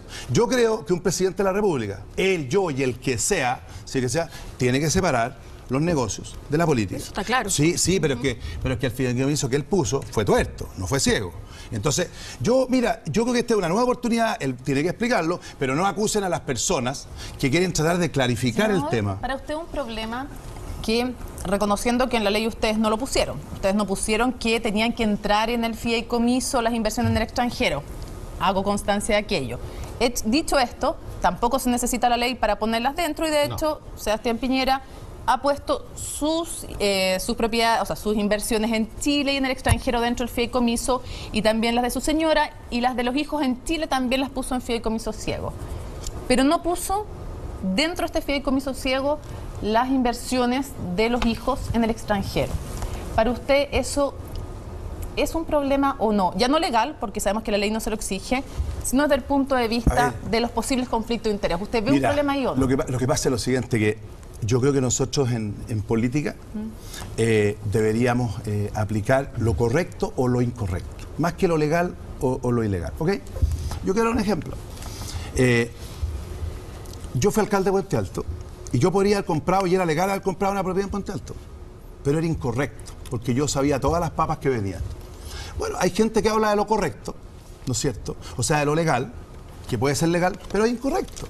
Muchas de las cosas que se han hecho. Entonces, yo creo que eso él tiene que explicarlo, porque no echan la culpa a mí, le echan la culpa a Gutiérrez, no. Él tiene que ser capaz. Yo le pregunto a usted, para usted que haya dejado a los hijos fuera las inversiones de los hijos en el extranjero. Pues si nunca ha sido esa plata a los hijos. Bueno, por eso es su plata, que él se la traspasó a los hijos. Pero yo creo que uno cuando le traspasa la plata a los hijos tiene que pagar un impuesto. Y eso es lo que él va a tener que comprobar, porque los niños son magos, yo los contrataría. Si parten a los 8 años en una sociedad y hoy día tienen 400 millones de dólares, me encantaría copiarlo. Ya, pero concretando, ¿para usted un problema entonces que haya dejado fuera del fideicomiso ciego las inversiones de los hijos en el extranjero? Es que mira, hay una cosa súper clara. Nosotros si queremos exigir ciertas cosas a los ciudadanos, tenemos que partir con el ejemplo, ¿no es cierto? Entonces, si él dice que hay que eliminar, porque eso dijo en Ecuador, hay que eliminar los paraísos fiscales porque son para eludir impuestos, ¿cómo el presidente de la República me va a exigir a mí que pague impuestos si él elude? Esas son las cosas que yo quiero. Es un tema de mínima presentación hacia la gente. Entonces, yo creo que aquí pasa, no por Gutiérrez ni por mí, pasa por que transparenten. ¿Y qué pasa con Chile Vamos y nosotros? ¿Por qué Chile Vamos marca 16 puntos, 17 puntos, teniendo un gobierno pésimo al frente? Porque no son capaces de tirar lineamientos en las cosas que la gente espera. Pero usted marca 4, senador. Pues menos, pues si no importa, no importa. Pero lo que pasa es que usted lo que tiene que saber es que la ética está primero, güey. Entonces cuando si usted está diciendo que Chile Vamos no marca nada, porque no tiene cosas claras, pero usted marca 4. No, pero mire, Chile Vamos, como conglomerado, tiene al frente a una nueva medida desgastada, con un gobierno pésimo, y marca, creo, 18 puntos. ¿Le parece exitoso eso? ¿Por qué será que la gente nos castiga a todos los políticos? ¿Porque se quedan callados con la corrupción? ¿Porque hablan siempre del fuego amigo cuando uno dice cosas claras para un lado o para otro? Ah, no, pero eso no se puede porque hay que quedarse callado. ¿Usted le cree algunos números de la encuesta y otros no? Yo creo que las encuestas son hoy día una pequeña foto, pero lo que estoy diciendo, hoy día el favorito, el lejos, el expresidente Piñera, es evidente, yo no tengo ninguna duda de eso. Hoy día el diario La Tercera saca una serie de cuadros de la CEP y aparece tanto Alejandro Guillé como tú mismo mucho más encumbrado en las encuestas. Mira, lo que pasa es que primero hay muchas estrategias porque la gente, como se dan por ganado, mucha gente podría no ir a votar, entonces hay que asustarlo. Segundo, hay señales políticas que son súper potentes. Yo personalmente creo que el presidente de la República o presidenta no tiene que ser el que sabe más, el que tiene que saber liderar equipos y tratar de poderle plantear a la gente cómo estas personas van a hacer los cambios, ¿no es cierto? Entonces yo planteo, mira, yo no soy ministro de Hacienda, ni tengo la capacidad de ser ministro de Hacienda, pero hay mucha gente, ¿no es cierto?, que puede ser ministro de Hacienda. ¿Quién es ministro de Hacienda? Espera, no, te podría decir quién no va a ser ministro de Hacienda. Entonces quiero... Dígame quién sí. No. O deme un par de nombres que están trabajando... Si yo pudiera... A mí me encantaría que fuera un tipo como de Gregorio, el mismo Velasco, personas que son muy pragmáticos en lo importante, pero tienen un tema social distinto. Pero te voy a decir una cosa, cuando tú analizas en una lógica de gobierno, en que ves que el equipo económico de un candidato, como el candidato de los partidos políticos, está absolutamente ligado a los grandes poderes económicos, que son los que no quieren que Chile cambie, bueno, la lógica es que este país no va a cambiar. Entonces, ¿Usted no tiene ninguna ligación con grandes grupos económicos? No tengo ninguna. ¿Nunca les ha pedido plata? Jamás. ¿Jamás le ha pedido plata a una gran No le he empresa? pedido. Pero usted No. dijo que en su campaña senatorial había pedido plata a Entel a ver. y a Telefónica. ¿Cómo seré lo Y le habían transparente dicho que lo dije en la televisión, que yo, cuando vi la ley, dije, voy a llamar, y llamé a 2 personas, a Hurtado, me pueden... Un gran grupo económico. Sí, pues, por supuesto, sí, Rapidito. por supuesto, espérate vos.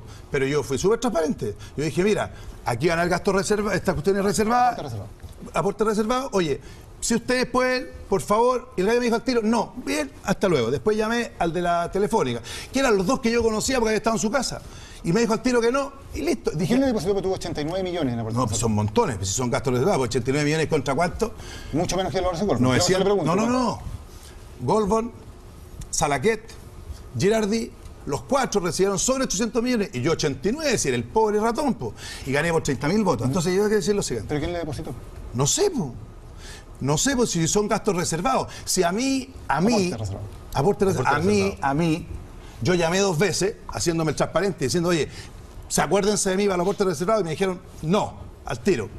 Pero así, carepalo. Y yo le agradecí por todo a Juan Hurtado, le agradecí la sinceridad. Gracias por decir. Yo había estado en su casa varias veces por temas sociales, porque Juan Hurtado ha ayudado silenciosamente a mucha gente ¿Y pobre su en Puente familia le ha Alto. entregado aportes? Pero si están todos ahí en el servicio. Eso le pregunto. Sí, pues. Sí. Y mis parientes, mi tío que estuvo metido en el forro de impuestos internos, lo hizo tan transparentemente porque yo lo pedí, que está ahí, entonces nadie me puede decir que... Lógico, yo lo primero que fui a pedirle era a mi tío rico, po. Si era claro, ¿a quién le iba a pedir? ¿Al tío pobre? ¿Y los 80 millones de pesos que está poniendo ahora de aporte de su bolsillo Pedí para la un campaña? crédito. Pidió un crédito. Sí, que es nada, pero voy a ganar igual con eso, con poquita plata. Así de claro. Y están 80 millones de pesos, pedí un crédito y eso hice. ¿Te puedo hacer una pregunta sobre el crédito que por curiosidad, la verdad? Uno, ¿a quién le pediste el crédito? ¿A qué banco? Y segundo... No se lo pedí a un banco. ¿A quién? Yo coticé en un par de bancos y se lo pedí a Ignacio, mi hermano. Negociamos ya. un tema de una parcela que yo tengo. O y sea, le dije, ya, ok, y entonces está no todo vale- por notaría y todo el cuento.